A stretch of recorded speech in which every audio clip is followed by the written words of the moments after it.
जो ऐसे मनोहर स्थान को त्यागने लगे? जरा देखो तो सही, क्या बात है?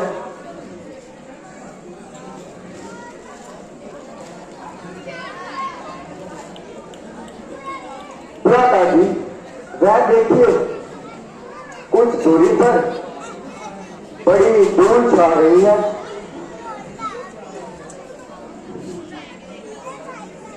मानो गता गिरी चली आ रही है।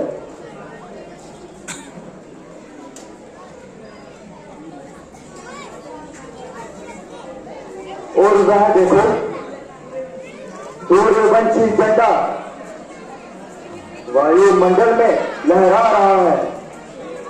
ऐसा प्रतीत होता है कि भरत सेना सहित यहां आ रहा है। आने दो लक्ष्मण, अब पिछली बार भरत से भेंट ना हो पाई थी, आज उनसे भी निपट लेंगे। ऐसी बात नहीं है भ्राता जी, प्रतीत होता है कि उसे दह रूपी रोग सता रहा है, जो इतनी विशाल सेना साथ ला रहा है। आखिर भरत किसका पुत्र है? उसे ककई के कहने पर हमको अकेला समझकर क्या ही चल रहा है? तो भी वह अपने स्थान पर निर्दोष है। हमने पिताजी की आज्ञा को मानकर उनका सत्कार किया। वह अपनी माता की आज्ञा मानता है तो क्या बुरा करता है लक्ष्मण? महाराज, आपकी इतनी नरमी का परिणाम है कि वह राज सिंहासन पर विराजने वाली मूर्ति एक पत्थर पर विराजमान है। क्या सबका हित आपके ही समान है? अवश्य अवश्य राज करने की तुम उसे यहां लाई है। बड़ा पगला भक्त है वह, बोला भी भयंकर भी। बचेगा अपना बैठ, चाहे तो चाहे या मैं चलकर भी।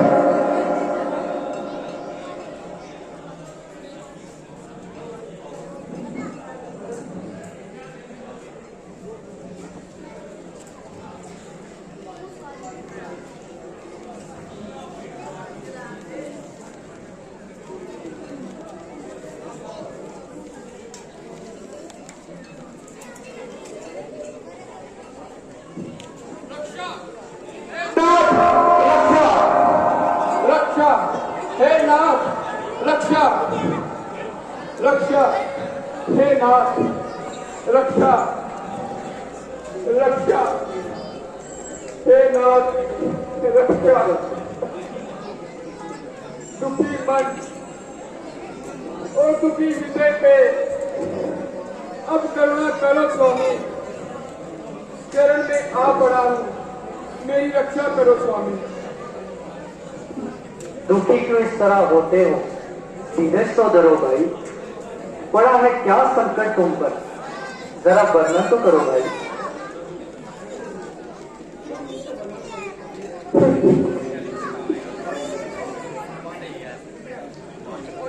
किस मुंह से वर्णन करूं स्वामी? अरे भरत कब है छाती लगाने के काबिल? अरे मेरा मुंह नहीं अब दिखाने के काबिल। भैया भरत, ऐसी बात ना करो। भैया, तुम रो रहे हो, कोई कारण तो बताओ। मेरी दाई पूजा, बताओ तुम्हें क्या कष्ट पहुंचा है जो इस प्रकार रो रहे हो? देखो, शत्रुघ्न भी रो रहा है। तुम दोनों की ये दशा पूरी मैं आंखों से देखूं। बोलो भरत। भ्राता जी, किस मुख से कहूं, किस जुबान से कहूं, अरे किन शब्दों से कहूं? भैया भरत, पिताजी तो कुशल से है ना? क्या बताऊं भैया, ये कहते हुए बहुत दुख होता है कि आपके मन आने के कुछ दिनों के पश्चात ही आपके वियोग में पिताजी ने प्राण त्याग दिए भैया, पिताजी ने प्राण त्याग दिए। क्या कहा? पिताजी ने प्राण त्याग दिए?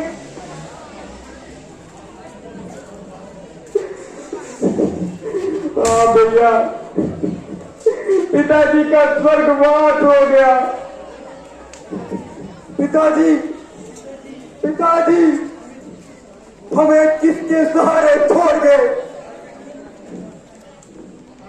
हाय, अंतिम समय पर हम पिताजी के दर्शन भी ना कर पाए। अफसोस, विपत्ति ना जाने क्यों हमारे पीछे पड़ी है, जो हमें समाप्त करने पर तुली है।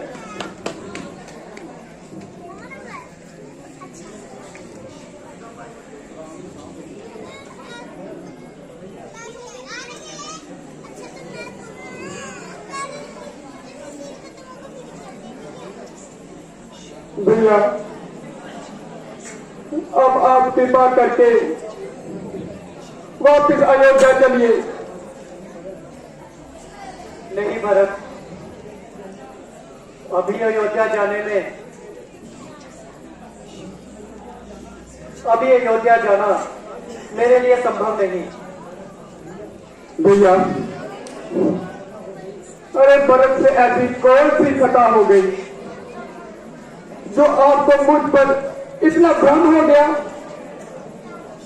अरे मुझसे ऐसा कौन सा पाप हो गया भैया जो आपने मुझे अपने चरणों से दूर कर दिया? अरे आपके साथ इतना बड़ा अन्याय हुआ और मुझे खबर तक ना होने दी। अरे भैया, आपने ये कैसे मान लिया कि आपके वन जाने के पश्चात ये भरत राक्षस सिंहासन पर बैठ जाएगा?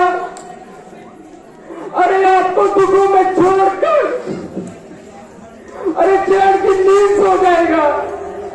भैया, आप अच्छी तरह से जानते हैं कि सूर्य अपनी रोशनी छोड़ सकता है, नदियां उल्टी दिशा में तैर सकती है और ये पहाड़ अपनी दिशा से ही सकते हैं, परंतु भरत का प्रेम आपके लिए कदापि कम नहीं हो सकता भैया, कदापि कम नहीं हो सकता।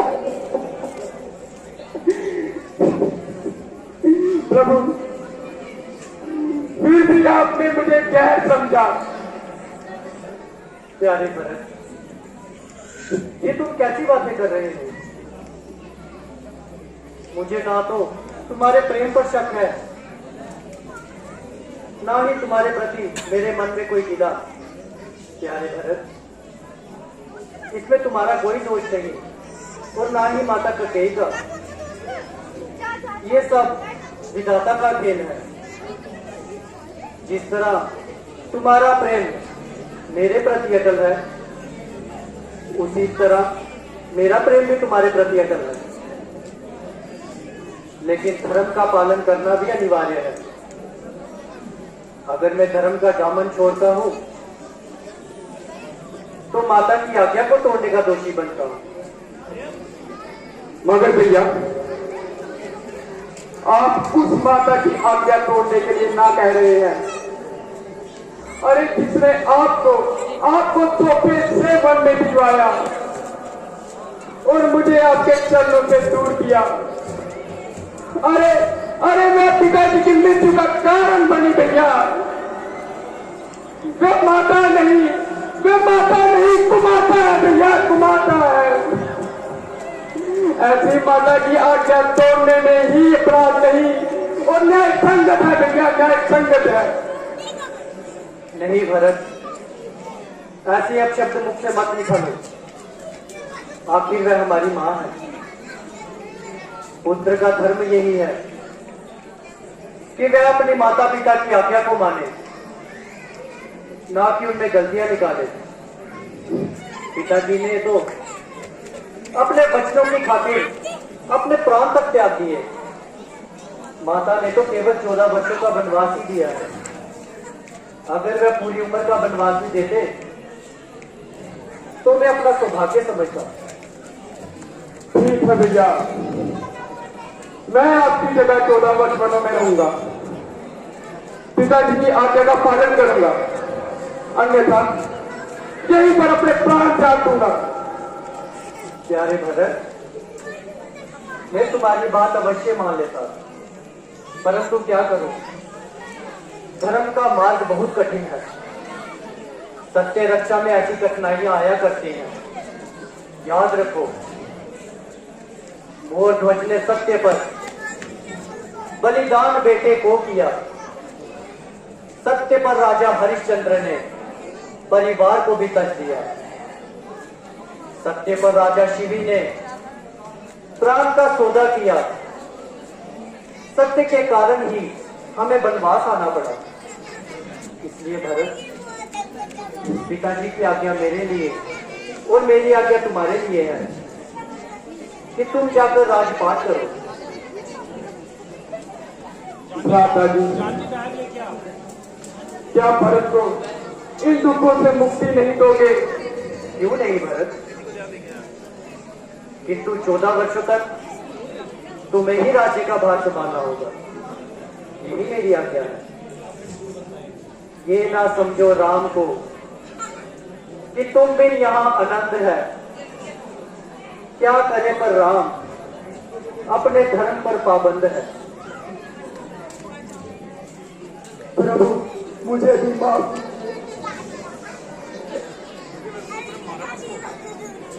मैंने बहुत अपराध किया है। लज्जा हो पछतावे से मेरा चेहरा जंग हो रहा है। भरत की भक्ति और राम की सच्चा, लक्ष्मण पानी पानी हो रहा है। ना करना था मुझे जो काम,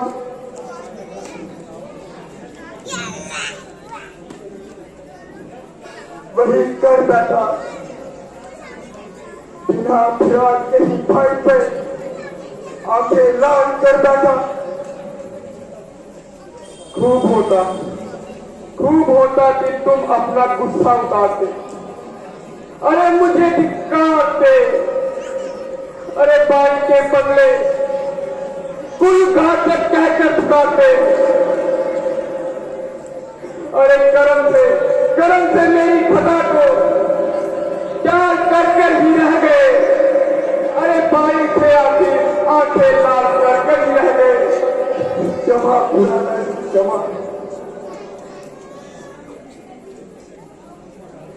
महाराज,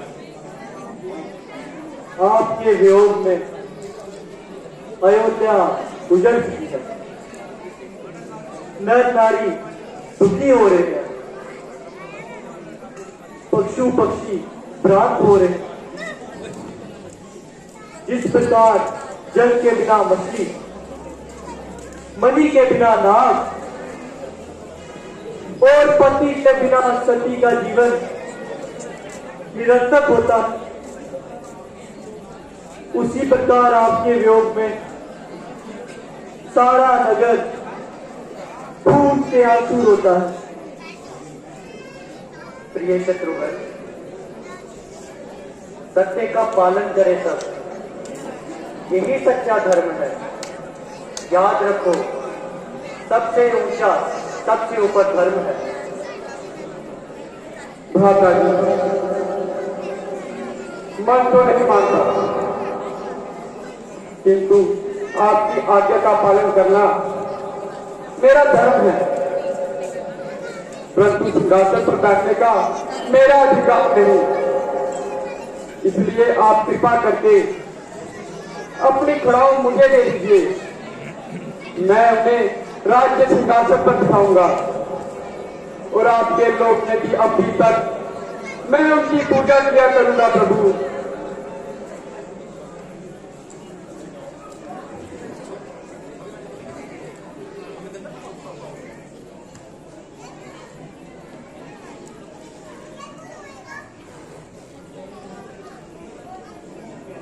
अच्छा प्यारे, जैसी तुम्हारी इच्छा।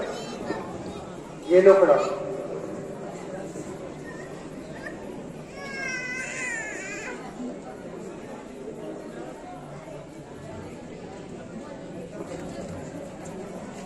अच्छा प्रभु, आज्ञा कीजिए, किंतु याद रखिए, यदि आप 14 वर्ष से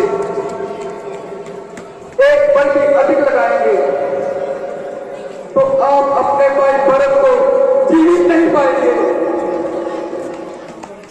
तुम निश्चिंत रहो भरत,